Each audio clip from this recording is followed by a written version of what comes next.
Audio Jungle.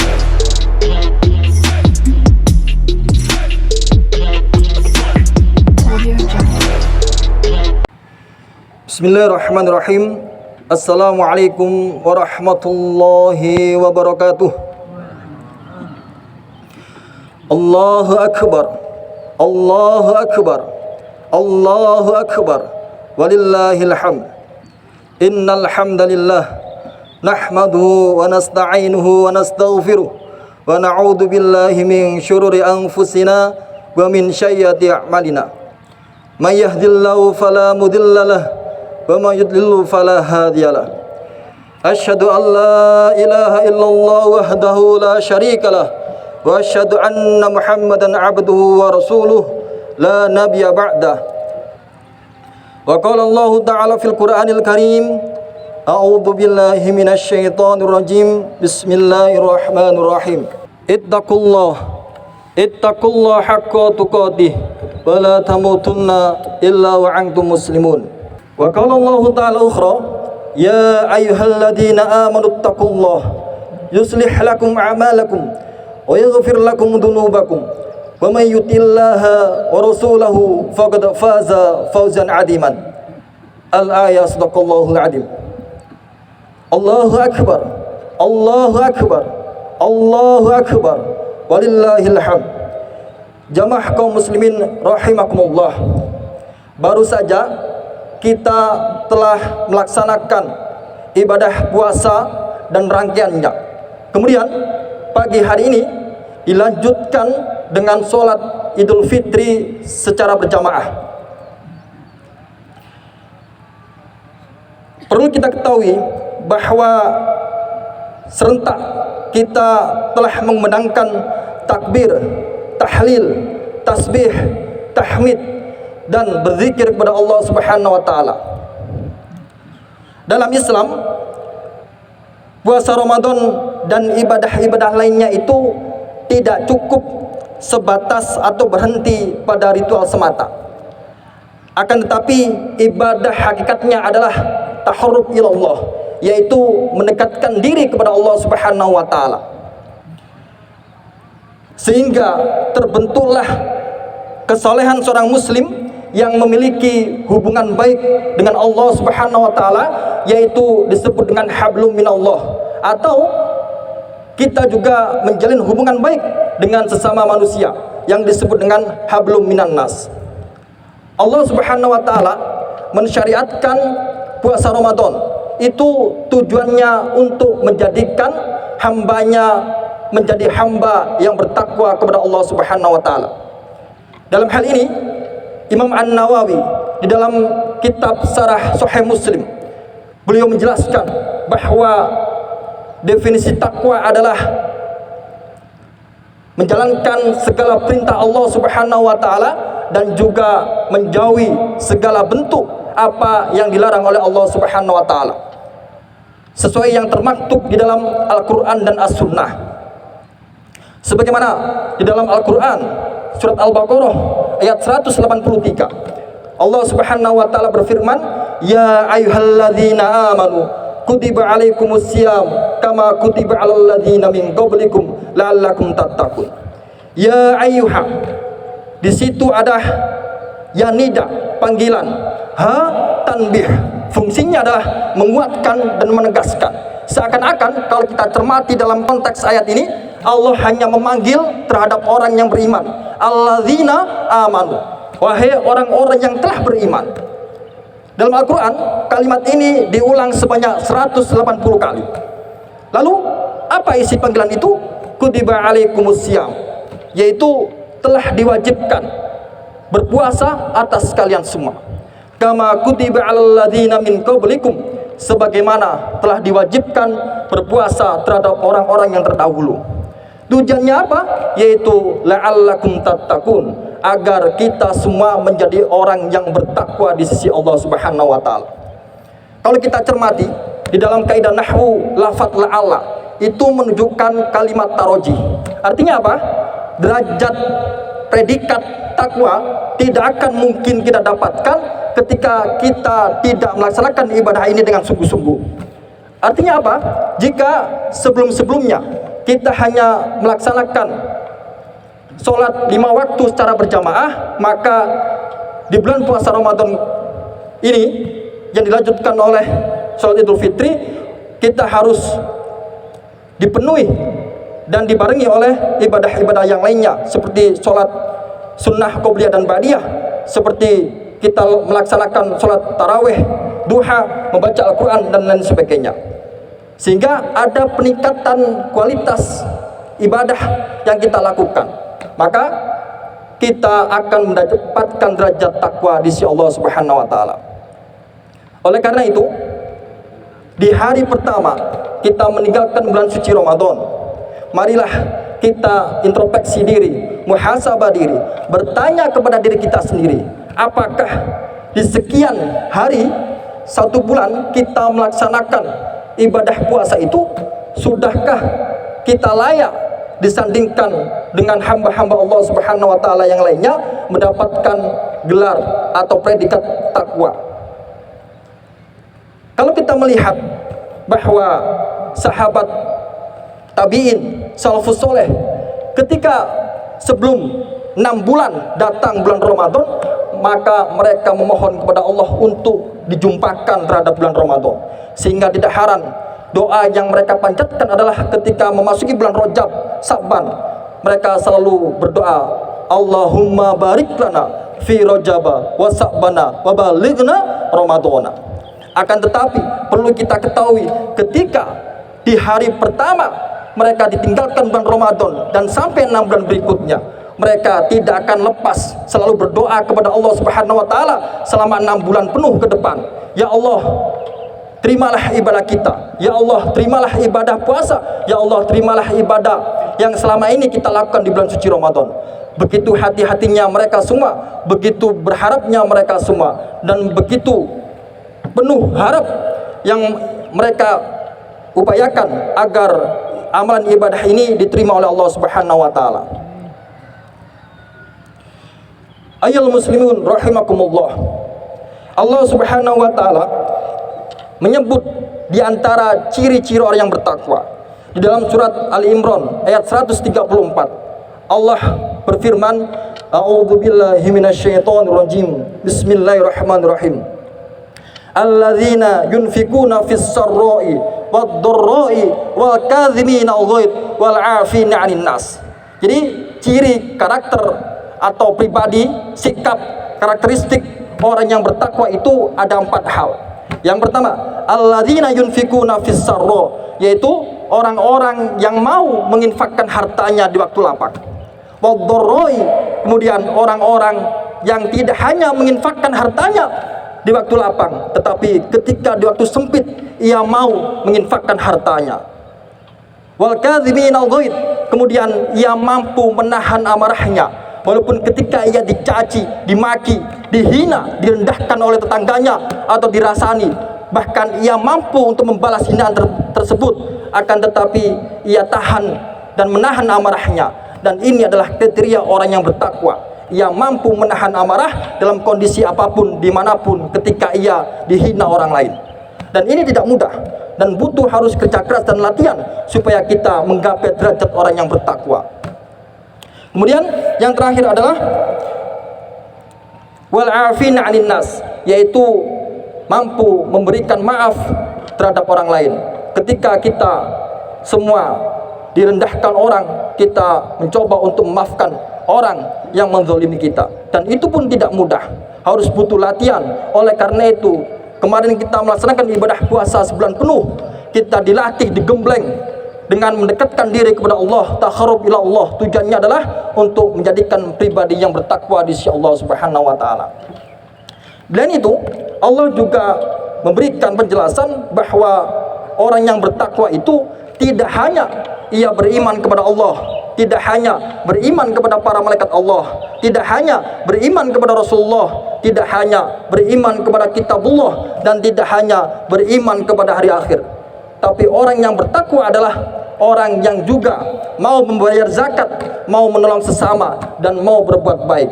Sebagaimana Allah Subhanahu wa taala juga berfirman di dalam surat Al-Baqarah ayat 177 yang berbunyi, wa atal ma'ala ala hubbihi dawil kurba wal yatama wal masakin wa ibnas sabil wassa'ilin wa fir riqab.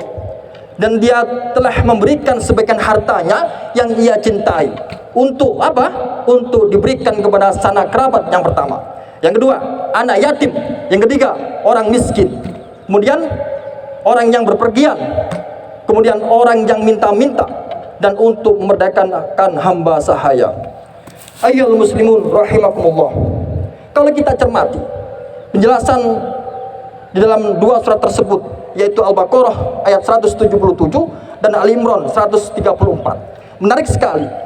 Di dalam ayat tersebut tidak lepas dengan kalimat bahwa kita harus memberikan sebagian harta kita, baik di waktu sempit maupun di waktu lapang. Memberikan harta atau mensedekahkan harta terhadap orang lain itu sungguh memberikan barokah terhadap kehidupan kita. Ibaratnya adalah ada air yang terdapat di dalam sumur, dan ketika air itu tidak pernah diambil sedikit pun, maka secara otomatis air itu akan semakin keruh dan baunya akan tidak sedap. Akan tetapi jika air yang ada di dalam sumur kita setiap hari diambil terus menerus, bahkan air itu tidak akan pernah kering dan tidak akan pernah habis. Menariknya adalah air itu semakin jernih. Begitupun dengan harta yang kita miliki.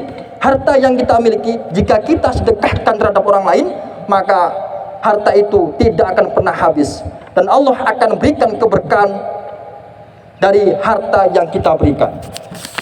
Allahu Akbar, Allahu Akbar, walillahil hamd. Ayyuhal muslimun rahimakumullah. Puasa Ramadan merupakan masa kontemplasi, mendekatkan diri kepada Allah Subhanahu wa taala, mengabaikan kehidupan lahiriah, melatih kehidupan batiniah untuk menjadi insan yang sempurna. Puasa itu laksana masa inkubasi, yaitu peralihan bentuk yang terjadi pada binatang.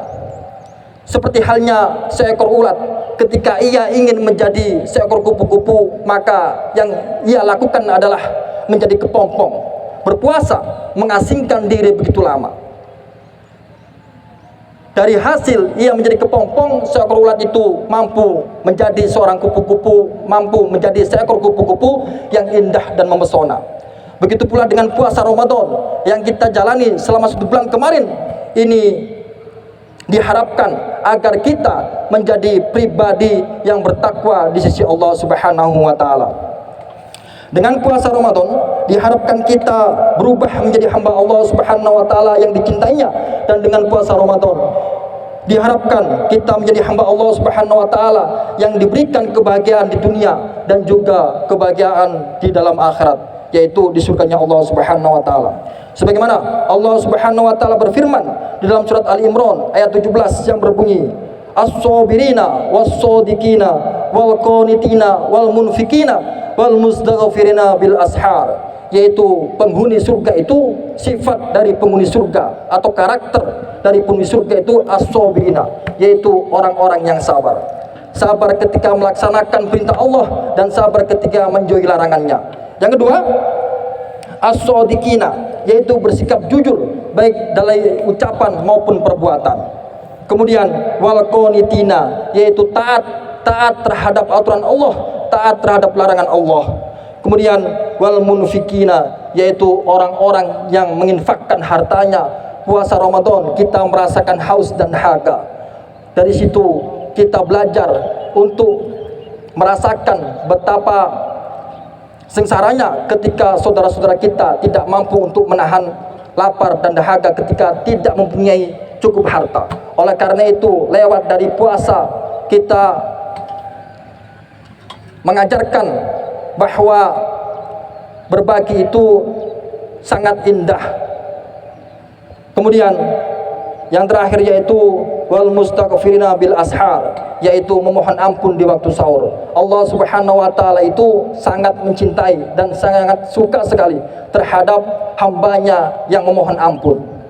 Bahkan digambarkan jika ada seseorang yang kehilangan untanya di tengah-tengah padang pasir, kemudian tiba-tiba ia terlelap tertidur karena lelah letih mencari untanya yang tidak ketemu. Kemudian tiba-tiba untanya berada di samping. Kemudian karena gembiranya ia sampai ia mengatakan, ana rabbuka wa anta abdi. Saya Tuhanmu ya Allah dan engkau adalah hambaku. Ia ucapkan karena begitu gembiranya sehingga ia tidak mencermati kalimatnya itu salah. Dan kegembiraan orang seperti ini itu lebih gembiranya Allah Subhanahu wa taala ketika melihat hambanya mohon maaf di waktu sepertiga malam. Karena apa? Karena Allah Subhanahu wa taala itu di waktu sepertiga malam turun di dunia. Ayol muslimun rahimakumullah, bahwasanya baginda Rasulullah sallallahu alaihi wasallam ketika melihat putrinya yang bernama Fatimatuz Zahra, dan di saat menikah dengan Sayyidina Ali, Rasulullah itu tidak henti-hentinya terkadang memperhatikan putrinya dan menantunya. Dan tiba-tiba di sepertiga malam Rasulullah itu menghampiri kediaman Fatimah dan Sayyidina Ali. Hanya untuk apa? Hanya untuk mengecek apakah anaknya ini sholat tahajud atau tidak. Itulah gambaran kepribadian seorang menantu, seorang mertua, seorang ayah terhadap anaknya. Yang diperhatikan adalah sholat 5 waktu, kemudian sholat tahajud. Akan tetapi kita melihat fenomena bahwa tetangga-tetangga kita, secara kita pribadi, tidak jarang kita menemukan bahwa orang tua yang justru yang diperhatikan bukan soal akhlak sholatnya, akan tetapi pekerjaannya, kemudian yang lain sebagainya. Ayol muslimun rahimakumullah, janganlah khawatir ketika kita dekat dengan Allah Subhanahu wa taala, rajin sholat tahajud, rajin mohon ampun pada Allah Subhanahu wa taala, pasti Allah akan jamin itu dan kita akan dapatkan di maqam mahmuda, tempat yang mulia. Allahu akbar walillahil hamd. Di akhir khutbah ini saya ingin mengajak hadirin sekalian, marilah kita tetap teguh dalam keislaman, kemudian tetap istiqomah dalam melaksanakan ibadah, tidak terbawa arus dan terombang-ambing oleh kehidupan di luar. Kita belajar dari kehidupan seekor ikan yang ada di lautan, walaupun ia hidup di dalam lautan yang rasanya asin, akan tetapi tidak membuat dirinya menjadi asin. Bahkan selama ia hidup, ia mampu menetralisir apapun yang ada di luar. Ayol muslimun rahimakumullah, oleh karena itu bersabarlah atas cobaan yang telah menimpa. Sungguh tepat apa yang disampaikan Al-Quran surat Al-Baqarah ayat 155 yang berbunyi, a'udzubillahi minasyaitonirrajim, bismillahirrahmanirrahim, walanabluwannakum bisyai'in minal khawfi wal ju'i wa naqsin minal amwali wal anfusi wath thamarat wa basyiris sabirin. Dan sungguh benar-benar kami uji engkau, kita sebagai hamba, dengan keadaan lapar, kekurangan harta, jiwa dan buah-buahan. Agar apa? Wabasyiris sabirin, kita termasuk hamba yang bersabar di sisi Allah Subhanahu wa taala. Semoga apa yang saya sampaikan bisa bermanfaat, dan kurang lebihnya saya mohon maaf. Sebelum kita akhiri, marilah kita sejenak menundukkan kepala, kemudian mohon ampun kepada Allah Subhanahu wa taala dengan penuh keikhlasan, dengan penuh merendahkan diri. A'udzu billahi minasyaitonir rajim. Bismillahirrahmanirrahim. Innallaha wa malaikatahu yusholluna 'alan nabi ya ayyuhalladzina amanu shollu 'alaihi wa sallimu tasliman. Allahumma sholli ala Muhammad wa ala ali Muhammad walhamdulillahi rabbil alamin.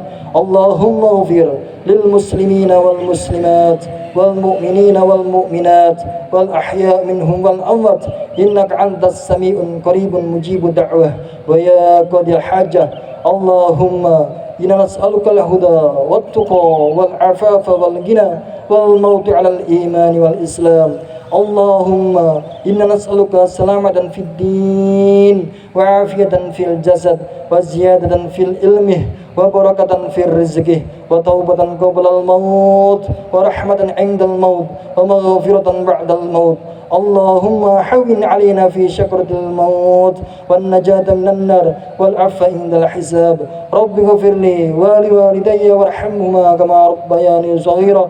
Rabbana hab lana min azwajina wa dhurriyyatina qurrata a'yun waj'alna lil muttaqina imama. Rabbi hab li minas shalihin. Rabbi hab li minas الصالحين ربي هب لي من الصالحين ربنا آتنا في الدنيا حسنة وفي الآخرة حسنة وقنا عذاب النار عباد الله إن الله يأمركم بالعدل والإحسان وإيتاء ذي القربى وينهى عن الفحشاء والمنكر والبغي يعظكم لعلكم تذكرون ولذكر الله أكبر.